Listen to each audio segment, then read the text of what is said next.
Laging puyat? Lagi kang pagod? Gusto mo na bang ayusin ang sleeping habits mo?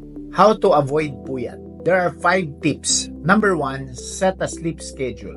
Matulog at gumising sa parehong oras araw-araw. Number 2, limit caffeine in the afternoon. Ang kape at soft drinks ay pwedeng magpa-hyper sa gabi. Number 3, avoid screens before bed. Ang cellphone, TV, at tablet ay may blue light na nakaka-distract sa tulog. Number 4, create a nighttime routine. Basa ng libro, meditation, or warm bath para ma-relax bago matulog. Number 5, keep your room dark and cool. Mas madaling makatulog sa tahimik, malamig, at madilim na kwarto. Let's keep on learning. Follow me for more content about health, financial, and retirement.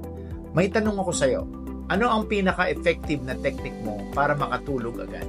Share mo sa comments para makatulong din sa iba.